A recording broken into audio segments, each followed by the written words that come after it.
Hello students. So we have studied about the male reproductive organs and the female reproductive organs and the gametes. Now let us see how the sexual reproduction will occur with the help of these reproductive organs. So the first step of the reproduction is fertilization. So let us see what is fertilization. The fusion of the genetic material contained in the gametes to form a zygote is known as fertilization. So what happens during sexual reproduction? The male and the female gamete, they fuse together to form a zygote, and the process of fusion of male and female gamete to form zygote is known as fertilization. So it is the first step of reproduction, where the male gamete, that is the sperm, fuses with the female gamete, that is the ova or the ovum, and during this the nuclei of the sperm and the egg, they will fuse to form a single nucleus. See here students, this diagram. Now there are many sperms that are released by the male, and out of them one sperm will come in contact with the egg. So out of many sperms, one will come and it will come in contact with the egg, and then it will fuse with the egg to form a zygote.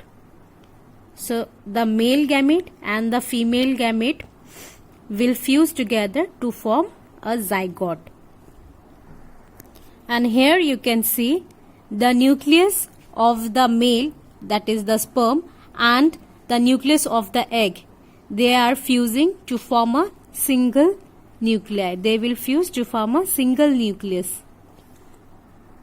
So this fertilization will help in formation of zygote, and zygote is the fertilized egg or the ovum, and it is a single cell.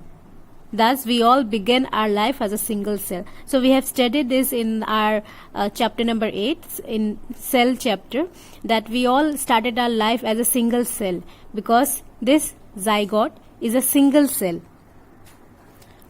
Now there are two different types of fertilization. The first one is internal fertilization and the second one is external fertilization.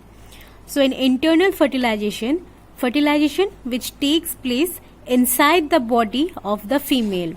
So this type of fertilization will occur inside the female's body.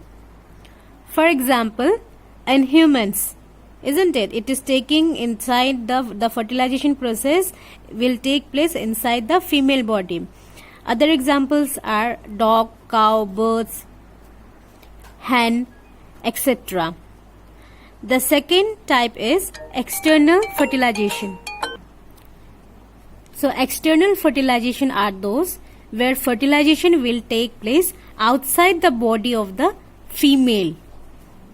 For example, in fish, in frogs, in the starfish. So here these organisms, they will lay egg outside the body of the female part, and the sperm will come in contact with that egg outside. So this may occur in water bodies.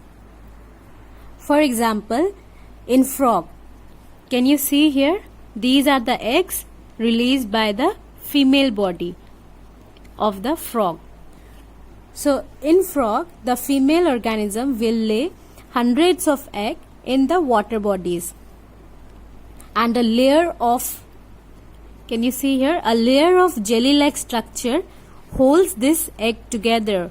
These eggs are held by a jelly-like structure, and what it will do, it will provide protection to the egg. This jelly-like structure will provide protection to the egg. Now what will happen? The male organism will come and it will deposit their sperm over this egg. So what happens? Each sperm will swim randomly in the water bodies, and with the help of its tail. Students, did you remember the diagram of the sperm? So this was the tail part, isn't it? So this tail will help in moving the sperm. So what happens? These eggs are released in the water bodies. Now the sperms will swim in the water bodies with the help of this tail, and the sperm, when it comes in contact with the egg, they will fertilize it. So when sperm will come in contact with this egg, they will fertilize this egg.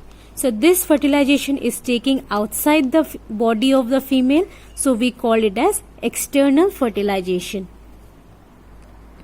And students, remember, in external fertilization, the number of eggs that are released by an organism is in many. It will be in hundreds compared to internal fertilization, where only a single egg is released, one egg is released. This is because the chances that they will get fertilized is very, very less. The egg, it may be damaged in water, or it may be eaten up by some other animals. So the production of large number of egg and sperm is required in such organism, since chances are very less that they will undergo fertilization. So that's why they release many eggs and sperm, so that at least a few of them will get fertilized. So that's why in organisms like frog, fish, they release many eggs, and in the eggs will be in hundreds, and the number of sperms is also many, in millions, compared to the one that undergo internal fertilization, such as hen.